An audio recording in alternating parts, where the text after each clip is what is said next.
टूट रही जंजीरें, सुलझाने हैं बात बात में मसले धीरे धीरे।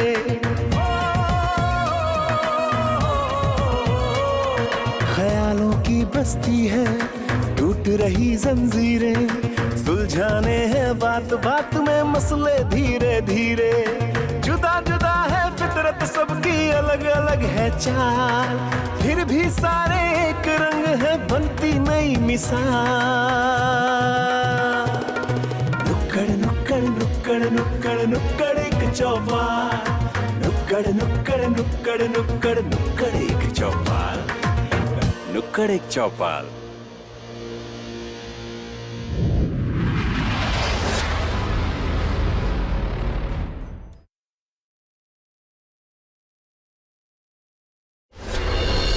साइकिल लेना कुंदन के भाग्य में नहीं है।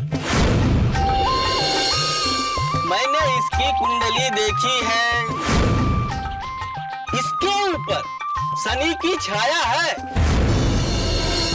अरे मैंने इसको कितनी बार कहा है कि हर शनिवार अरे मुन्ना तू भी अरे कल्लू भाई सुन रहे हो?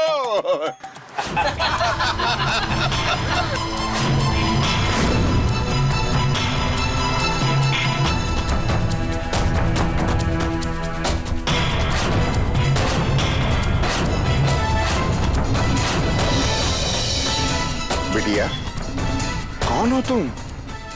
हमारा तो खानदान में ना कई पुश्तों से दहेज लेने की प्रथा आ ही रही है, और हम तो बिना दहेज के भी शादी कर सकते हैं।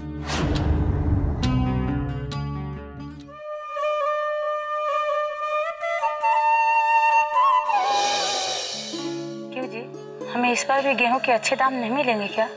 लगता तो नहीं है शांति। एक किसान के जीवन में दुख ही दुख है, सुख कहाँ है? अब आगे भगवान की मर्जी। अरे कल्लू चाचा, आप इतनी रात गए? सब ठीक है ना? सब ठीक है श्रीधर। देखो ये बड़ी दुखारी लड़की है और मैं चाहता हूँ ये कुछ दिन तुम्हारे यहाँ रहे। पर चाचा ये है कौन? और पहले तो गांव में इसको कभी नहीं देखा। अरे भाई इसका नाम मानसी है और ये पड़ोस के गांव भोजीपुरा की रहने वाली है। इसके माँ बाप ने इसकी शादी के लिए अपना घर जमीन सब दांव पे लगा दिया। बस उन्हें बर्बादी से बचाने के लिए ये अपना घर और अपनी शादी दोनों छोड़ के आ गई। तो आज से ये हमारे साथ ही रहेंगी, क्यों दीदी? हाँ हाँ, क्यों नहीं। आओ मानसी, तुम्हें हम अपना घर दिखाते हैं। हाँ आओ ना, चलो। समझे श्रीधर?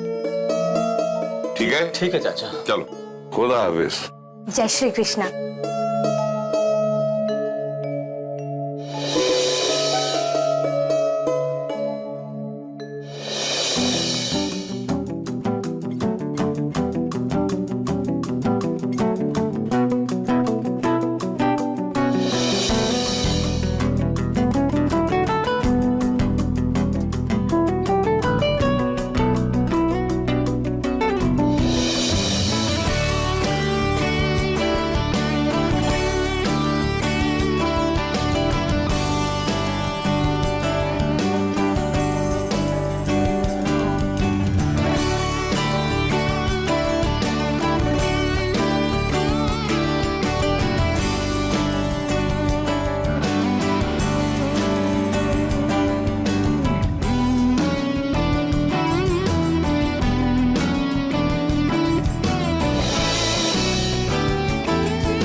मुझे तुमसे बात नहीं करनी। कहाँ थे तुम इतने दिनों तक? मुझे तो लगा वापस ही नहीं आओगे। कैसे नहीं आता? तुमने तो कसम खाई थी ना, गांव में कभी कदम नहीं रखोगे। तुम तो जानती हो ना, कसमें खाई जाती है तोड़ने के लिए। वैसे टूटी तो तुम्हारी हड्डियां भी थी जब गांव वालों ने हमें एक साथ खेत में देखा था। हाँ, उसी बात का तो अफसोस है, अब हड्डियां नहीं टूटेगी। वो क्यों? जिन खेतों में हमारी हड्डियां टूटी थी, उन्हीं खेतों में हमारे दिल जुड़ेंगे। अच्छा जी।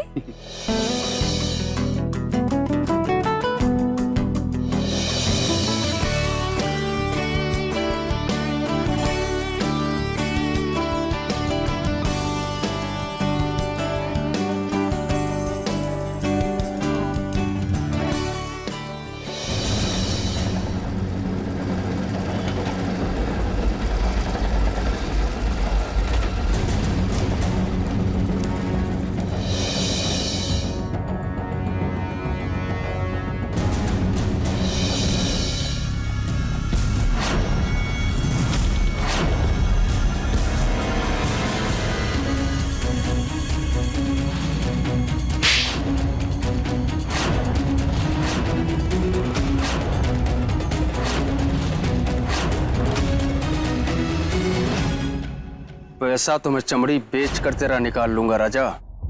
आज तक का रिकॉर्ड है, कोई पैसा नहीं खा पाया मेरा। माफ करना भैया, हमसे गलती हो गई। समझे?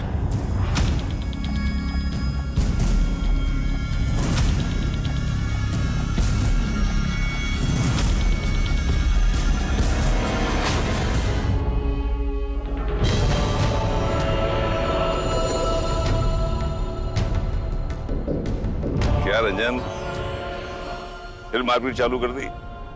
क्या करें चाचा, पैसा लेने के लिए ये लोग गाय बनकर आते हैं और जब लौटाने का टाइम आता है तो सांड बन जाते हैं, सांड।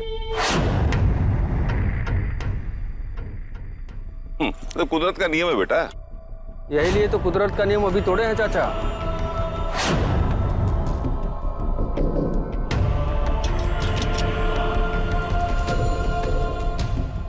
चलो चाचा, हिसाब में लिख लेना।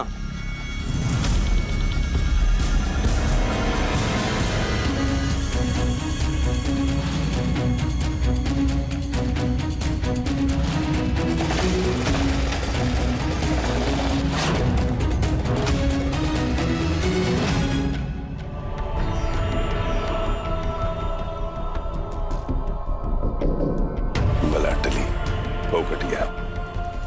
पंडित जी, इसका इलाज भी समय करेगा। अरे आप, मैं खाना लेकर आती हूँ। नहीं नहीं गायत्री, मैंने खाना खा लिया है। तुम एक काम करो, ये पैसे लॉकर में रख दो। रंजन, तुम बहुत बदल गए हो, पहले जैसे नहीं रहे। तुम ऐसे कैसे कह सकती हो? तुम्हारे तेवर बता रहे हैं। अब तुम्हारा ध्यान कहीं और है।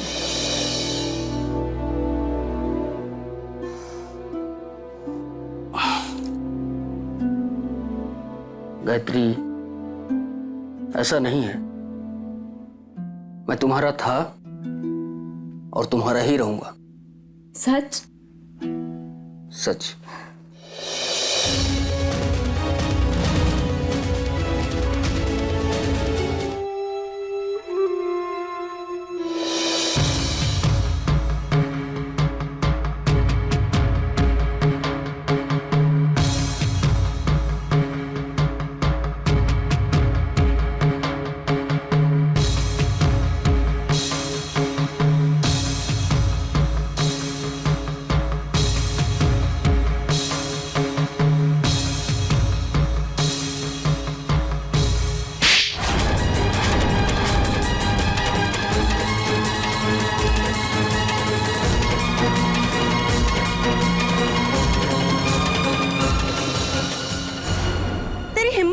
मेरी दुकान पर आकर बैठने की।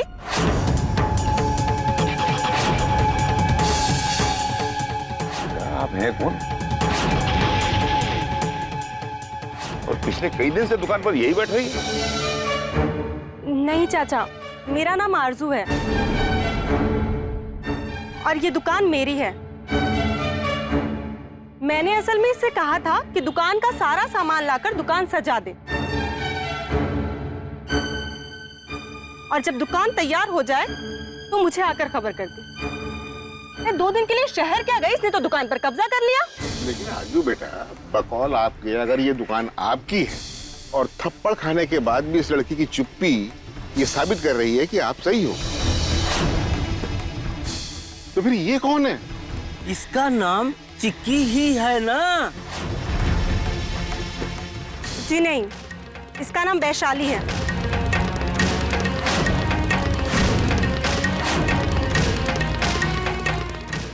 और ये पिछले 1 साल से हमारे यहाँ काम कर रही थी। बेटी चिंकी, ऐसा क्यों किया तुमने? अगर इन्होंने तुमसे कहा था कि जब दुकान तैयार हो जाए इनको बता देना, तुमने बताया क्यों नहीं? और देखो बेटा, झूठ और फरेब से आज तक किसी ने तरक्की नहीं की है, मैंने भी नहीं की। कल्लू भाई, आज के जमाने में और क्या क्या देखना पड़ेगा, समझ में नहीं आता। हमें तो पहले ही इसकी माथे की लकीरें देख के शंका हो गई थी। ये लड़की चालबाज है।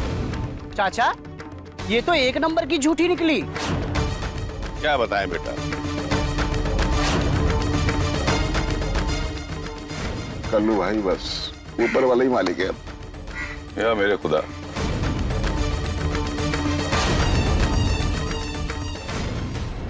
अब हो गया तुम्हारा, रोना बंद करो और निकलो यहाँ से। निकल।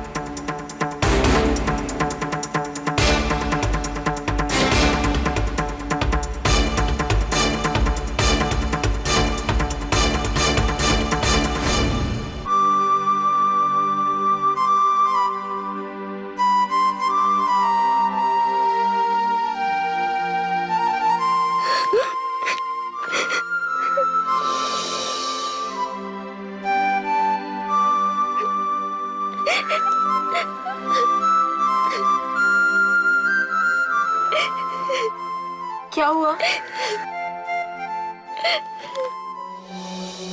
तुम रो क्यों रही हो?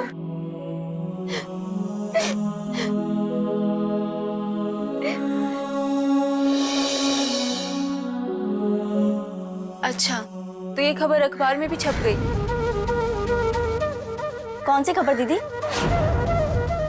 वही, इसकी शादी वाली। तो इसमें रोने वाली कौन सी बात है? आपको तो पता ही है ना, दुनिया का तो काम ही है बात का बतंगड़ बनाना।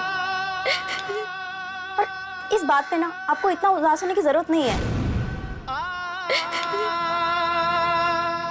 पता नहीं मैंने सही किया या गलत, लेकिन इन सब के बीच मेरे माँ और बाबूजी की बहुत बदनामी हो रही है। ऐसा बहुत बार होता है। इंसान को अपना सम्मान पाने के लिए अपमान भी सहना पड़ता है। क्या उस लड़के को समझ में नहीं आता था? इतनी पढ़ी लिखी लड़की से शादी करके उसकी जिंदगी स्वर्ग बन जाती।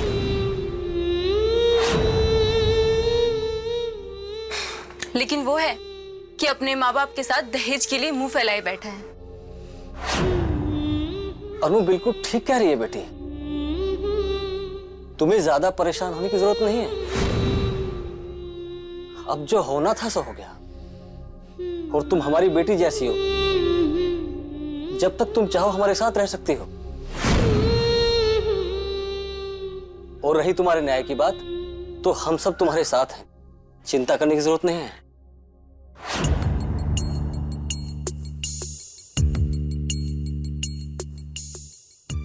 अरे भाई दीनदयाल जी। हाँ, क्या हुआ कल्लू भाई? अरे ये क्या छाप दिया पेपर वालों ने? क्या छाप दिया? अरे इसमें खबर है ग्राम भोजीपुरा, जनपद बरेली के निवासी राम प्रसाद की लड़की मानसी अपनी प्रेमी के साथ भाग गई।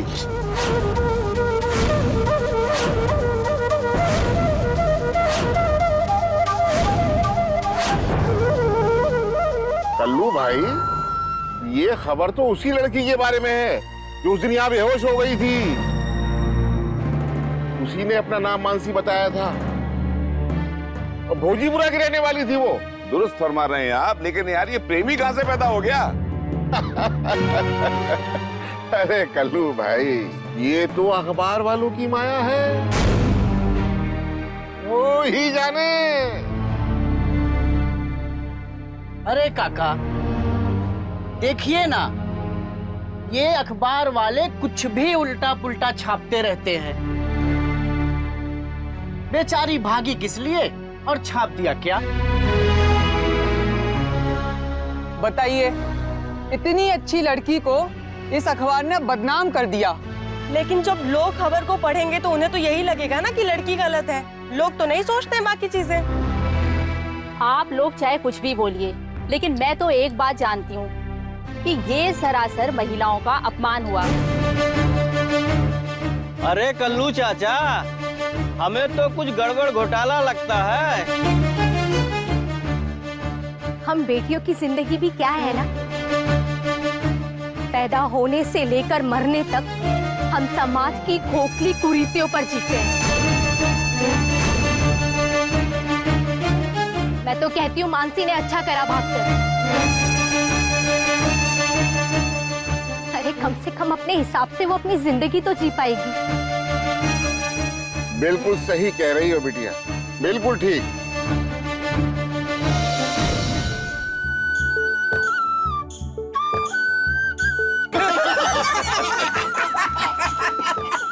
अरे कल्लू भाई, क्या चल रहा है?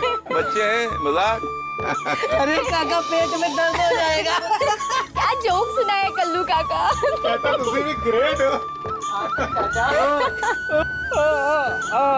अरे क्या है? मोबाइल है ना? अरे बाबा, मोबाइल है, कोई रेडियो नहीं है।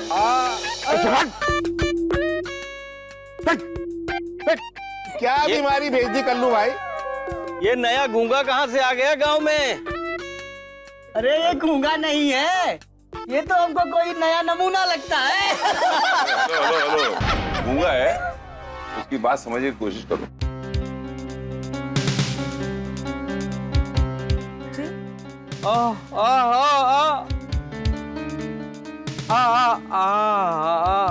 क्या? शर्म नहीं आती? गंदी गंदी इशारे कर रहा है मुझे। अबे गूंगे, तेरी हिम्मत कैसे हुई इसे ऐसे इशारे करने की?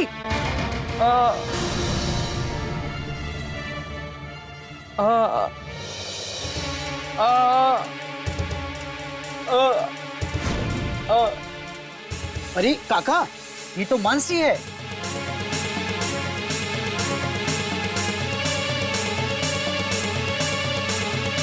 मानसी का फोटो इसके मोबाइल में? क्या लगता होगा ये मानसी का? मुझे तो ऐसा लग रहा है कि ये लड़का वो ही है जिससे मानसी की शादी होने वाली है, और इसी लड़के के परिवार के दहेज लोभ के कारण ही मानसी भोजीपुरा से भागकर यहाँ आई।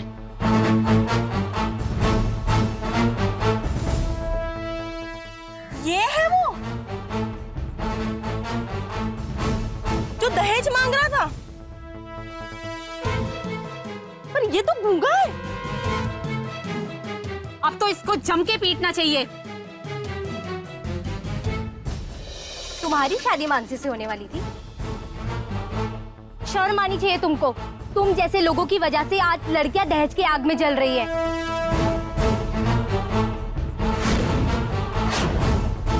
कुछ तो शर्म करो।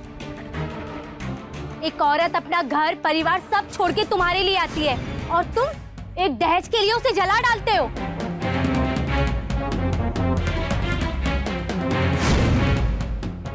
ये दहेज लेना और दहेज देना दोनों ही कानूनी जुर्म है। समझ में आई बात? इसके माँ बाप ने दहेज मांगा होगा। हाँ। ये बात मेरी समझ के बाहर है। कहानी कुछ और लगती है। तो अगर चलो भाई अपने अपने काम पे लगते हैं।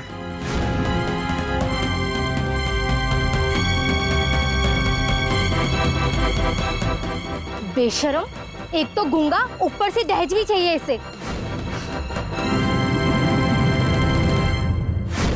अरे वाह मानसी, तुम तो बहुत अच्छी मेहंदी लगा लेती हो। कुछ भी जो आपको अच्छा लगे ना। चांद चांद बनाओ। हाँ ठीक है। यदि आप लोगों को हमारी वजह से कोई समस्या होगी तो अब हम यहाँ नहीं रह सकते। मुझे जाना होगा। वो बेचारी वक्त की मारी हुई थी। चाचा, वो वक्त की मारी नहीं, वो प्यार की मारी थी। लेकिन एक बात बताओ, तुम इतनी रात में अकेली कहाँ जा रही हो? पता नहीं। पता नहीं मतलब? लगता है हमारे नसीब में दर दर की ठोकरें खाना ही लिखा है।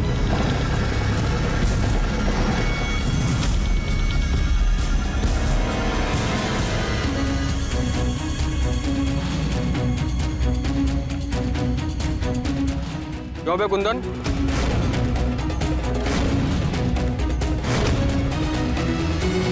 ए रंजन बाबू, कुछ ज्यादा नहीं बोल रहे हैं आप?